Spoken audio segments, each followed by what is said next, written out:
We want justice. We want नहीं चलेगी नहीं चलेगी We want justice. We want justice. We want justice. Modi तेरी तानाशाही नहीं चलेगी Justice. Justice. Justice. Justice. Justice. आवाज दो आवाज दो में अगर दम हो वजन हो तो मेरी बात की मान के चलते हैं। इस देश सबका है, इस देश में हिंदू का जितना हक है उतना ही मुस्लिम का हक है, जितना मुस्लिम का हक है एक सेक्युलर स्टेट है। ये देश अपन सबका है। कोई समझते हैं ये देश किसी एक रिलीजन का है, ये सख्त खिलाफ करेंगे कांग्रेस पार्टी। आज हमारे कारगिल साहब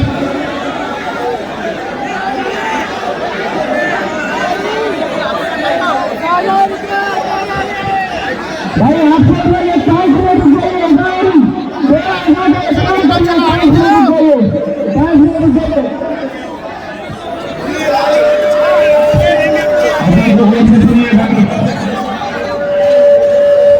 और ये 2 मिनट खामोश रहिए।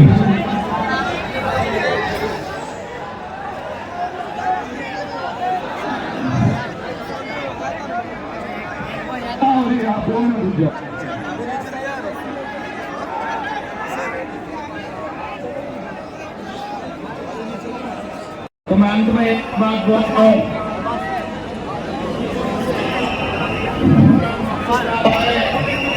इमरान महबूब साहब आए हैं कि वक्त बिल में दर्दजनक इंक्लूजन है, इसलिए इतनी दूर से वो आए हैं। आज सबीर साहब माइडी इरिगेशन मीटिंग छोड़ के आए हैं, इसलिए आए कि आपके दर्द को हम समझ सकते हैं। कांग्रेस पार्टी, मैं दोबारा दोहराना चाहता हूँ, आपका हमारा सबका पार्टी है। इस देश की रक्षा करने वाली पार्टी कांग्रेस पार्टी है।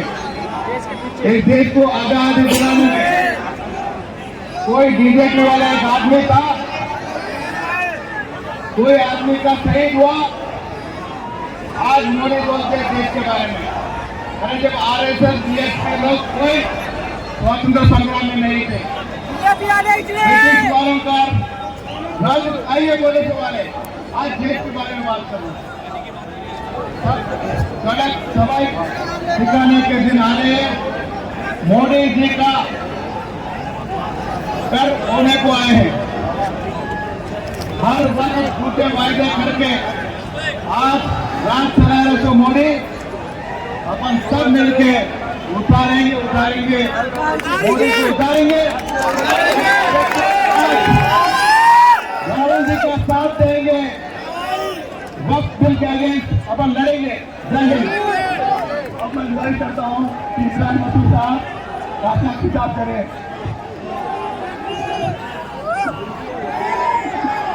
खामोशी से, अगर खामोशी से 2 मिनट बात को सुनने का काम करें तो मैं समझता हूँ ये आपके लिए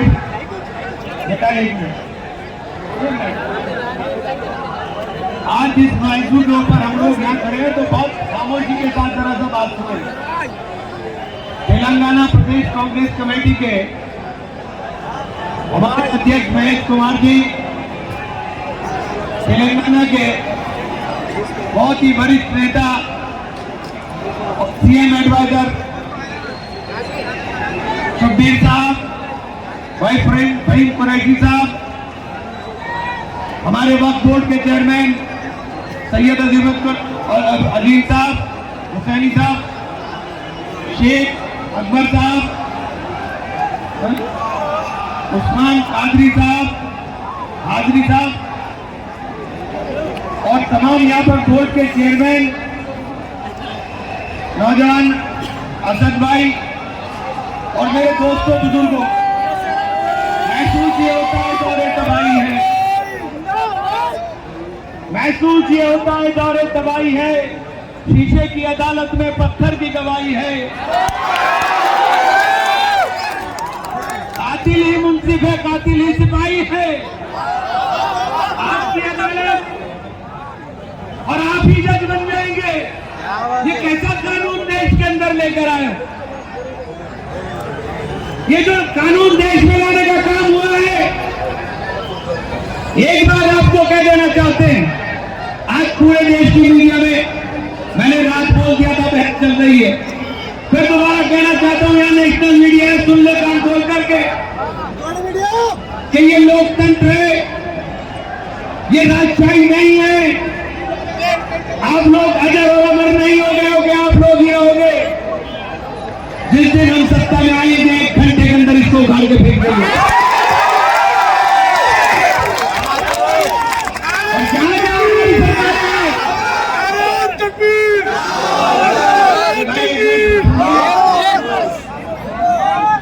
जहां जहां हमारी सरकारें हैं या गैर बीजेपी सरकारें हैं, ये उन स्टेट के अंदर लागू नहीं होगा कि आज जो कर लीजिए आपसे जो करना है।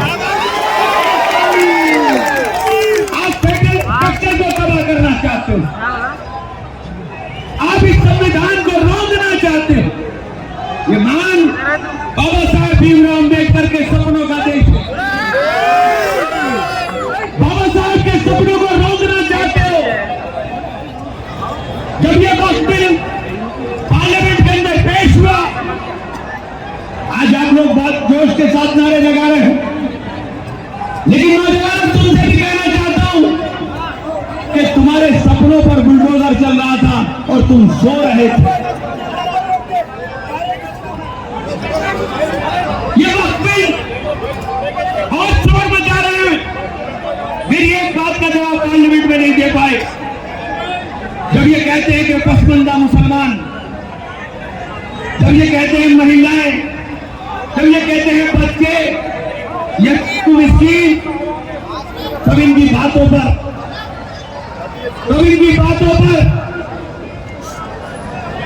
ये तो हो जाएगा भाई, रखिए मिनिस्टर बनने से अकेले कुछ और काम नहीं, इसके अलावा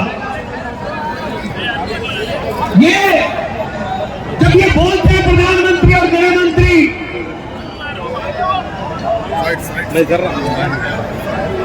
और ये कहते हैं कि यतीमों को, जब ये कहते हैं कि हम यतीमों को, मिस्कीनों को, विधवाओं को और पसमंदा मुसलमानों को अधिकार देंगे, तब मैंने इनसे सवाल किया था पार्लियामेंट में। जब आपने ये कहा, प्रधानमंत्री ने कहा एक हाथ और एक हाथ में कंप्यूटर देखना चाहता हूं, मदरसों को तोड़ करके, मदरसों पर ताला लगा करके, जहां जहां तुम्हारी सरकार है छीनना चाहता हूं नाउजुबिल्लाह। और अग्निगढ़ मुस्लिम यूनिवर्सिटी जहां से कलम मिल सकती है, जहां से कंप्यूटर मिल सकता है, उस कलम को और कंप्यूटर को छीनना चाहते हो, उस मुस्लिम यूनिवर्सिटी को बर्बाद कर कर। आप सब लोगों से एक इंतजार करना चाहता हूं, यहां आपकी सरकार है, शब्बीर साहब ने अभी ऐलान भी कर दिया है, भाई कुरैशी साहब से मैंने कल भी कहा था कि जल्द से जल्द यहां असेंबली के अंदर महेश बाबू साहब से भी गुजारिश कर रहा हूं कि जल्द से जल्द असेंबली का इजलास बुला करके इस बिल के लिए आप प्रस्ताव पास करने का काम करें, जैसे कर्नाटक का केंद्र हो गया।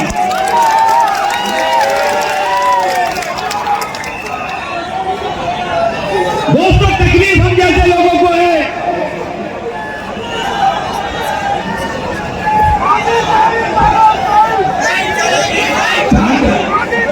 अरे आपके चिल्लाने से नहीं, मैं सुनो पहले ये हो क्या रहा है समाज आपके साथ, ये भी समझ लो। नौजवानों, तुमसे कहना चाहता हूं कि बेसरकारी फौज पिटा करती है, यहां तुम्हारे जो कायद मौजूद है, इन कायद को कमजोर करने का काम मत कर देना।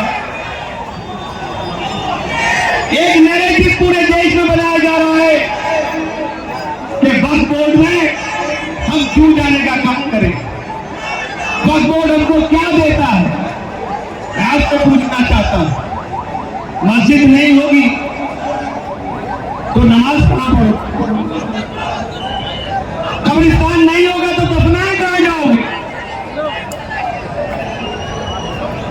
मस्जिदों की और दरगाहों की बात तो बात की है,